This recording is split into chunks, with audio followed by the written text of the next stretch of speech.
I was doing a little history investigation on Elvis. You know, Elvis the Pelvis, a great rock and roll singer. And he died at age 42 in 1977. And, of course, there was all kinds of rumors swirling around, and they didn't really release a lot of the information until recently, since 1977.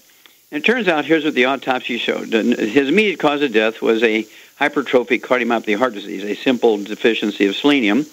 And but he'd had constipation, for 20 years. And when they did the autopsy, 40 pounds of his body weight was feces. His colon was like 8 inches in diameter instead of being 2 inches in diameter. Had 40 pounds of feces in there. And he struggled his whole life. And he had this gaggle of doctors. He's got like a half a dozen doctors. And he struggles with constipation. Come on. You can get all kinds of commercial laxatives.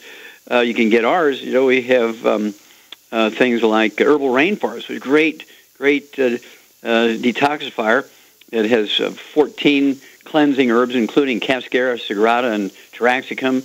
And Elvis could have taken 2 ounces a day of that, and he would not be constipated. But, of course, that would be just giving him symptom release, because when you have constipation and your malabsorbing nutrients include, because I know he's a meat eater, so he's likely to get a significant amount of selenium from the meat to prevent his cardiomyopathy heart disease. He was not absorbing very well because he had a gluten intolerance. So Elvis the Pelvis dies of a gluten intolerance.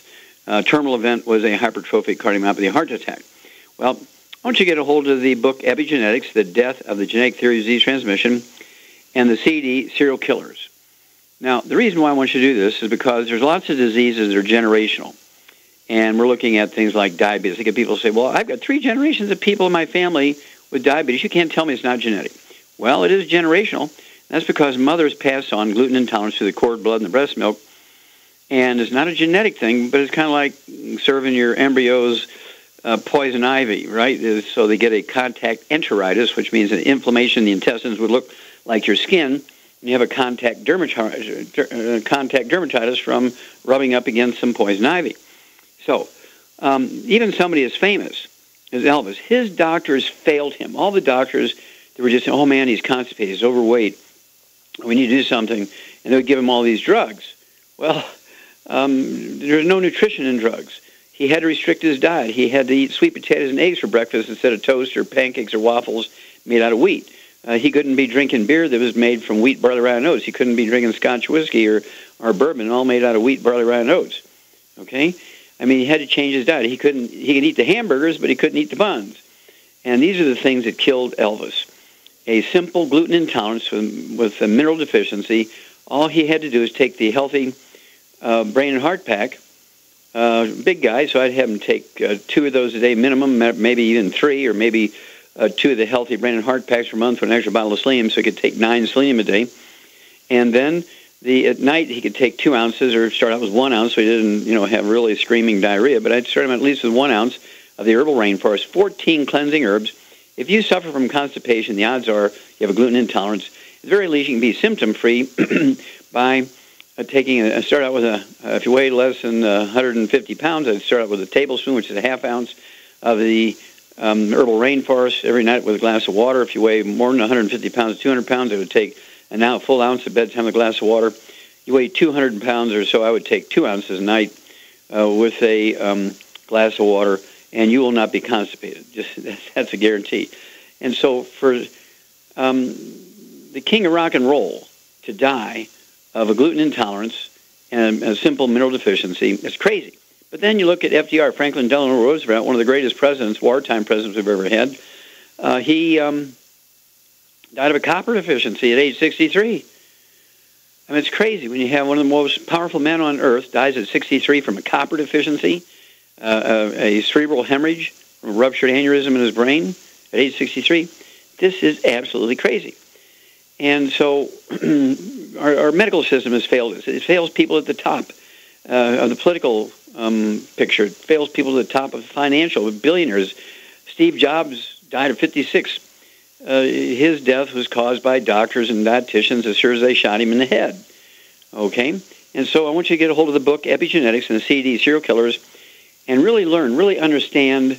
You must understand gluten intolerance, because 70% now of Americans have a gluten intolerance. They say, well, what's new? What's going on? Well, it may be a certain amount of the GMO stuff. Certainly by selective breeding, we have gotten more gluten into wheat because that's the protein part of the wheat. So instead of having, maybe 8% protein, we might have 15% protein now, okay, which is not a bad thing, but if it's gluten, it's a bad thing. It's so new. No, it's not new. It's not a new fad. The Egyptians, you'll see this in the book Epigenetics, the Egyptians 5, 6, 7, 8,000 years ago recorded in their medical papyri and all their list of diseases they knew about and knew what to do about them. They knew that millet and rice were much safer grains for people to eat than wheat. People had asthma. People got skin problems. People got constipated. People got diabetes. People got diarrhea eating wheat. And so they recorded that people had to be taken off of wheat and given millet, which was kind of the most important grain of the day in the days of the Egyptian pharaohs. And so once you realize this, you realize how important gluten is. And ladies, if you have a child that is sick, don't give your breast milk to the Leachy League, because you'll give somebody else's baby a gluten intolerance. Well, stick with us. We'll be back with Dead Doctors Don't Lie after these messages. Okay, Doug, what pearls of wisdom do you have for us? Well, over the years, we've tracked how drug companies try to expand their market share. They're getting the FDA to allow them to give, statin drugs to kids as young as 2 years old. And now they're moving in a new direction. And when I saw this article, I immediately thought of you. And the headline of this Reuters news story is, Dogs, Hogs, and Dairy Cows. Animal Farm catches Wall Street's attention. They say cancer drugs for cats, pain relief for dogs, diarrhea drugs for hogs, and hormones for dairy cattle. The Animal Farm, and that farm spelled with PH, industry is increasingly drawing the interest of Wall Street investors. See, one of the newest companies is a California-based Jaguar Animal Health, and they notified the SEC earlier this year that they were going to launch an initial public offering valued up to $70 million for development of gastrointestinal products for pets and livestock. And they go on to say they've launched its first commercial product, a drug to treat diarrhea in calves. And analysts say the interest in the growing sector is strong despite risks such as drugs that do not perform as expected. Oh, kind of like the ones they give to us. Yeah. And they go, according to Tim Lugo, an analyst with William Blair and Company, says there's a lot of enthusiasm for animal health. He's helped manage two recent animal health IPOs. Says quoted as saying vets in general are starving for new innovative therapies. His animal health industry globally is pegged at $92 billion. That's billion with a B, to $102 billion. And that was, they say the subsector of animal medicines and vaccines seen a $22 billion annually, according to a report for Technology Acceleration Partners, a private capital development firm targeting animal health and agriculture ventures. They say from 2011 to 2016, the animal medicines and vaccine sector is expected to grow by 5.7% per year. So investors like the fact that regulatory approval for products for animals can move much faster than those for people. Say it takes about 10 years and about $1 billion to develop a drug for people, and it takes about half that time for animals and only about $10 million. And Pfizer, back in 2013, they spun off their animal health business, Zoetis, raising $2.2 billion. Shares climbed by about 40% since then to around $38 a share. They say one of Zoetis' hottest draws is a vaccine for pregnant hogs to ward off a virus that has killed millions of newborn pigs. You see, in the U.S., several other health companies have stretched out the hand to Wall Street seeking capital for drug development. And they go on to say Phibro, a animal health in New Jersey company, made about $200 million offering in April and saw shares rise to 31% through this past fall. And they go on to say Parnell Pharmaceuticals holding raised about $50 million for a portfolio including bone regeneration products for dogs. Just insane, Doc. I mean, if they just take Arthrodex, there'd be no problem. Exactly right. And of course, the medical system and the pharmaceutical industry knows that they've been able to talk humans into taking drugs for things that are simple nutritional deficiencies. And because, and I think one of their things was they're looking at all this animal food now that says contains whole grains. Now, where does a dog eat whole grains? Where does a wolf eat whole grains out there in the bush, right? And they know that people think that whole grains is good for them, so they say, oh, it's got to be good for my pets, too. You have cat food that's the first ingredient is corn. There's something wrong with that picture, okay? And so when the pharmaceutical industry saw that people were able to be talked into these types of food, they say, we can talk them into drugs, too. Watch out. Next on the line is going to be animal health insurance, and then you're really going to see the veterinary bills go up. We'll be back with more Truth, Justice, and the Longevity Way on Dead Doctors Don't Lie after these messages. Okay, Doug, let's go to callers. Let's head to Wyoming, and Linda, you're on with Dr. Wallach. Well, Linda, you're on the air. Hello, Dr. Wallach. I wanted to share with you some of the issues my husband is dealing with first. Okay. He has been diagnosed, he's diagnosed with severe arthritic degeneration in both hips. His right hip is very painful, and this, I know, has been going on for some time. He has hypothyroidism, and even over the last couple of months, his level thyroxine has been increased. Mm-hmm. He has edema in his left calf, and he has a very enlarged prostate. He's looking at surgery for that. He has been on for 90 days, EFA 3 tablets, EFA Plus 6 tablets, selenium 6 tablets, glucogel 15 tablets, and daily 6 tablets, and then, of course, the osteo and the tangy tangerine. And we just wondered what your suggestion would be. He is... okay, just a second. Now, did he see any relief from all that? He has. He actually, the pain in his right hip has been increasing, actually, and okay. So Now stop there a minute. Is he taking anything for the thyroid? Is he taking? I didn't hear Ocean's Gold for the thyroid. He's not taking Ocean's Gold. Yeah, he needs 3 Ocean's Gold twice a day for his thyroid. Okay, that'd be 2 bottles a month. Okay. Now let me ask you: does he have a history of any skin problems, any eczema, dermatitis, psoriasis, or rosacea? Not that I know of. Well, you're married to him, you would know. Okay, does he have any history of asthma? Then I'm going to have to say no. Okay, any history of asthma? No. Okay, what about constipation or diarrhea? No, but maybe not as regular as he should be, so maybe that is a constipation. Oh, yeah, if he's only having 1 bowel movement a week, that's constipation. Well, more like 1 every day or a couple of days. Yeah, that's constipation. Okay. Okay, Shar, this is a Shar thing. Shar there? Yeah, I'm here. Okay, here's a 200-pound guy. He's got arthritis of his hips. He's got thyroid problems. He has a history of maybe some minor constipation. He's been taking really a lot of great nutrients here. He's not showing much in the way of a positive benefit in his hips, but he is showing an increase in pain. So hang on, you come back and you give us your thought on this, Ms. Shar, after these messages. Okay, Doug, let's go right back to Wyoming and Linda. Okay, Shar, what would be your take on Linda's husband? Again, a 200-pound guy, low thyroid, has advancing hip pain and so forth. Doctors are talking about surgery and edema of the ankles. What's going on here? It's obvious if he's not finding result that his body's not absorbing the products. That's right, because there's only 2 reasons why you won't see results. Underdosing significantly and also not absorbing. And there's nothing worse than underdosing significantly and not absorbing. Right. And so exactly right, Shar. Thank you.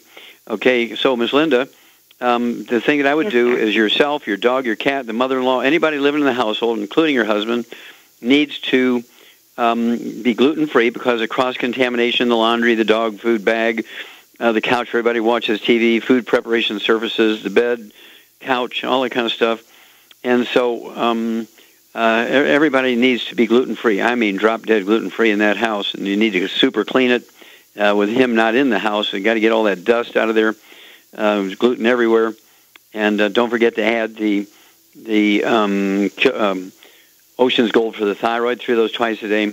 Just add that to the program he has. But everything's got to be gluten-free. And this, I suspect, as Shar does, the reason why he's not seeing the results we would expect is because he's got gluten intolerance with a history of kind of off and on constipation. Yeah, gluten intolerance. Give us a call every couple of weeks, and we'll walk you through this. Okay, Doug, let's go to callers. All right, let's head to Detroit, Michigan. And Anthony, you're on with Dr. Wallach. Hello, Anthony, you're on the air. Hey, Doc, how you doing? God bless you, sir. Well, thank you, sir. How can I help you? Yes, sir. We have a young lady. She's on the line, and she was telling me about a friend of hers has a child that's 21 months old, and has a hole in her heart, and they're deciding whether to take her off the machine. But Renee? Yes. Yeah. Go ahead and explain. Well, doctors, how are you? Well, very fine, thank you. Now tell me, yes, when Anthony said that the doctors want to decide whether to take her off the machines, is she on respiratory support, or is she on life support, or what's going on here? She's on life support. She got that NO virus 68, and they found out when she got the virus, she had the hole in her heart. 2 weeks ago, she had... Wait a minute. And so when she was born, and on her various pediatrician visits, they didn't hear any murmurs, heart murmurs, or anything like that? They said she was a healthy baby, so they didn't find out until she got sick that the hole was in her heart. Yeah, well, this is a congenital birth defect. There's usually a hole in the heart before you're born. There's a tube that carries blood from the aorta to the pulmonary artery, and they usually close up after the baby's born. We'll be back after these messages. Okay, Doug, we're going right back to Michigan. Anthony, okay, I want to get this straight, Anthony. Now, is this child in a coma? They have her medically induced in the coma because of the virus that she got first. Okay. So now she's on dialysis, and they took her heart. She's on that ECMO machine. Uh-huh. And they were saying 5 o'clock this morning they were going to remove her from the machine, but as of 12 o'clock today, they did another surgery on her. So she had 2 strokes, one on the left brain and the right brain. So they did surgeries on her brain? Well, I'm not sure if they did the surgery on her brain. They just did the surgery for the heart because she had congestive heart failure as well. Oh, Lord. Okay. Was the mother breastfeeding this child, or is this child... She was bottle-fed. Bottle-fed, okay. Well, there's not much they're going to let us do there in the hospital, but congestive heart failure is due to a simple vitamin deficiency. Okay. When you have, again, the hole in the heart, it's called a foramen ovale is the name of that hole, and it's supposed to be naturally closed after the baby's born. If it's too big for that to close, that's a birth defect. Mama was missing something when that part of the heart wall was forming. And minor murmurs, you can go through life, you live to be 110 with that sort of thing there. You're probably not going to be an Olympic athlete. But they're not really life-threatening if it's a minor hole. If you have a big hole where it is kind of life-threatening, you get edema in the lungs and that kind of stuff, then surgery would be recommended, of course. And so they're already doing the surgery, and they're talking about taking the child off of life support because the baby is brain dead. I don't understand. They're taking it off because they feel the baby can sustain. She's not responding well to, I guess, the treatments and stuff, and after she had the stroke on the right side of her body, is responding, and oh Lord, she's getting worse. She's not getting better. Okay.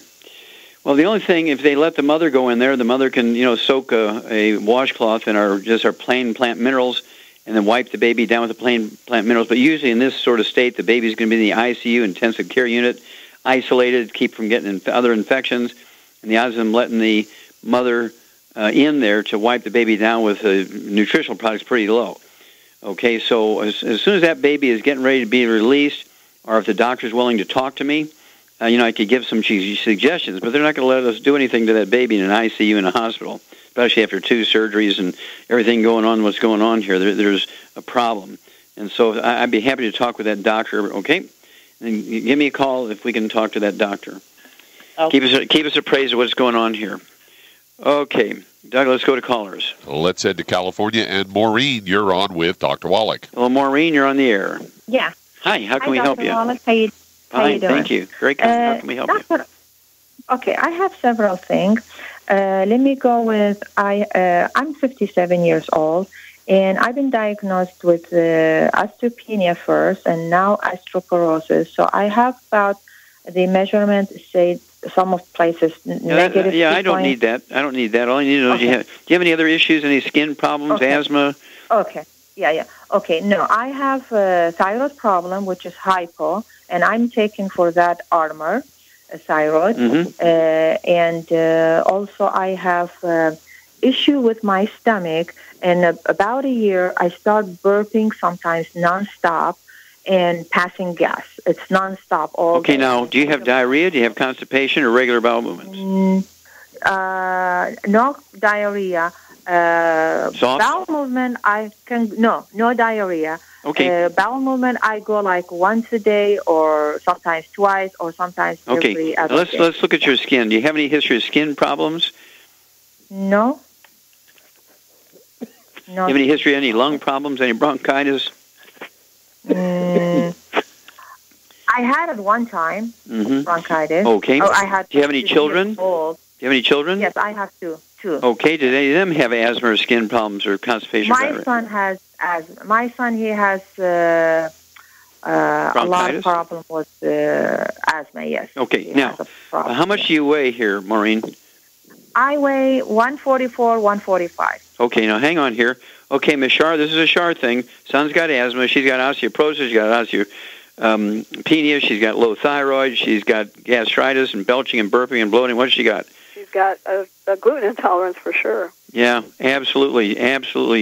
Exactly right. You get an A++ on that one, dear. And so what would you give this gal here, Maureen, 144 pounds, what would you give her for the various things here in addition to a gluten-free diet, osteopenia, osteoporosis, low thyroid, stomach and gastrointestinal problems? What would you give her? I'd put her on the bone and joint pack. Okay. Because she's got osteoporosis. She needs the OsteoFX and the glucogel to rebuild her bones and everything, and she needs the Ocean's Gold for a thyroid problem. And peppermint oil will take care of the the belching and burping. And would you give her anything else in addition to the peppermint oil? Oh, she could take the enzymes. There you go. Very good. Yeah, exactly. Okay, Maureen, 144 pounds, Shar is exactly correct. You need to take one of our ultimate enzymes, like 2 minutes before each meal with a couple ounces of water. I would get the Ancient Legacy peppermint oil, and you put 4 drops of that in an 8-ounce cup of hot water and sip that like tea throughout your meal. That's going to really, within seconds. Shar, how fast have you seen people's reflux and belching and burping going away, even after 12 years? 10 seconds. 10 seconds goes away in 10 seconds. Very quick. And then the thyroid, as Shar says, I'd have you take 3 of the Ocean's Gold twice a day. It's 2 bottles a month. And again, as Shar said, the osteopenia, osteoporosis, that'd be 2 of the healthy bone and joint packs per month. That will allow you to have 1 ounce of the OsteoFX Plus at breakfast and dinner, 2 scoops of the Tangerine 2.0 at breakfast and dinner, 3 of the EFA Plus at breakfast and dinner, and 15 glucogel a day, 5 at breakfast, lunch, and dinner, plus the 3 Ocean's Gold twice a day, plus the ultimate enzymes. And don't forget, it is extremely important for everybody in the household to be gluten-free. That includes the bird, the fish, the dog, the cat, the man, spouse, kids, mother-in-law. Everybody in the household is going to be drop-dead gluten-free because of cross-contamination in the laundry, the couch, everybody watches TV, the bed, food preparation surfaces. It's amazing how that gluten gets all over the house. So everybody's got to be drop-dead gluten-free. Then call us every couple of weeks, and we'll walk you through this. See, this seems pretty straightforward, very simple. Okay, Doug, let's go to callers. All right, let's stay right there in California and head over to Santa Cruz. And Therese, you're on with Dr. Wallach. I'm sorry, was that Therese? Yes, Therese. Okay, how can we help you? Thank you, Dr. Wallach, for taking my call. You bet. What's up? I've got a couple of things. A friend of ours, their grandson was diagnosed with osteogenesis imperfecta. Okay, how old is the baby? I think he's about 9 months old. I believe he's under a year. And they have just taken him to a hospital in Omaha, Nebraska that I guess specializes in this. Okay. And how much, do you have any idea how much this baby weighs? I don't. Okay. I could get that information. Yeah. Do you know if this baby has any skin problems or any asthma? I don't know that. I do know that they're talking about putting rods in his legs.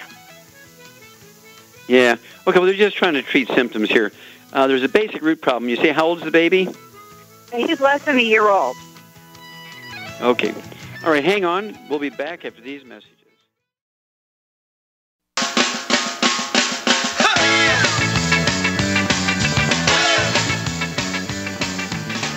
We're back with Dead Doctors Don't Lie on the ZBS Radio Network. Dr. Joel Wallach here for Longevity, 90 for Life Crusade. And Doug, let's go right back to California and Therese. Okay, what I would do, a 1-year-old kid, I'd give this baby 1 teaspoon of the Tropical Plus at breakfast, lunch, and dinner. And so that will be, that 1 quart will last actually 2 months. I'd also give this child 1 teaspoon 3 times a day of the Cherry Mints. That's 1 teaspoon of breakfast, lunch, and dinner. 1 quart will last 2 months. I would give this baby 1 teaspoon of the Cal Toddy at breakfast, lunch, and dinner. That's again, the 1 quart will last 2 months. And then the EFAs, not the EFA Plus, but the EFAs, I want the baby to have 2 of those a day, 1 at breakfast, 1 at dinner. They have to be, not the baby, but the capsules have to be punctured and the contents sprinkled or squished into one of these liquid drinks. Okay, and this is going to give the baby the raw materials to deal with supporting, promoting maintenance, repair, and growth of these bones and cartilage and ligaments and joints. And that's the best shot we got here. Call us every 2 weeks after you start all this. If the mother's going to breastfeed the baby, the mother has to be gluten-free because you can get all these bone and joint problems even if the mother is supplementing if she's not absorbing it. You are what you absorb. Your baby is what you absorb if you're breastfeeding the baby. Okay, Doug, let's go to callers. Well, let's head to Chula Vista, California. And Marguerite, you're on with Dr. Wallach. Well, Marguerite, you're on the air. Well, good afternoon. Thanks for taking my call. Yes, ma'am. What's up? The reason I'm calling is I have a 86-year-old father who is diabetic, takes metformin, and he has severe pain on the right-hand side of his lower leg. Well, not lower leg, from the knee down, real severe. So I purchased a CM cream, and my question is just quite simply, because of the fact that he is diabetic, can I put this cream on him even if he really doesn't have arthritis? The doctor took an X-ray. I don't have the results yet because I want to make sure. Okay, we only have a few moments here. How much does your father weigh? Question. That's my question. What does your father weigh? Oh, 152. Okay, Ms. Shar, 150-pound diabetic. Okay, he's got pain in his lower legs. And what would you give this fellow? He needs 2 healthy blood sugar packs. Yep, and he needs to have his blood sugar taken every morning before they medicate him. Okay, and as his blood sugar drops, he can take less medication. As his blood sugar goes up, more medication, as his doctor has shown him. And then for the pain in the legs, I would give him as you give him the glucogel. I'd have him go ahead and take that 15 a day, 5 at breakfast, lunch, and dinner. So it'd be 2 bottles a month to add to the 2 healthy blood sugar packs. And I would also give him the CM cream topically on his knees and down to his lower legs. But I would also give him the CM Plus capsules. Give him some of those. You can get symptomatic relief. But he may have a back problem, which is causing a peripheral neuropathy in his legs, or the pain in his legs doesn't have to be related to the diabetes. It could just be the guy's, in his 80s, 86 years old, and he may have osteoporosis there. Okay, give us a call every couple of weeks. Let us know how Dad's doing. We'll walk you through this. But he should be able to wean off his medication in at least a month or so based on his actual blood levels. Keep a logbook so you know exactly what's going on. And let us know how the program works for him after 2 weeks and 4 weeks and 6 weeks. Okay, Doug, how much time we got here? We got about 20 seconds. 20 seconds. Well, I'm going to go ahead and take it. Remind everybody my new book out, Epigenetics, The Death of the Genetic Theory of Disease Transmission. This book tells you how to give the raw materials to your genes, your DNA, your RNA, and your telomeres to maximize your genetic potential for longevity, for health, fending off disease, and also for intelligence. Get the book Epigenetics, The Death of the Genetic Theory of Disease Transmission. Well, guess what? And you are going to add many healthful years to your life, and equally important, many healthful years to the life of the people you love.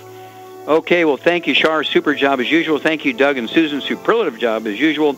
God bless each and every one of you. God bless our troops. God bless our Navy SEALs. And God bless America.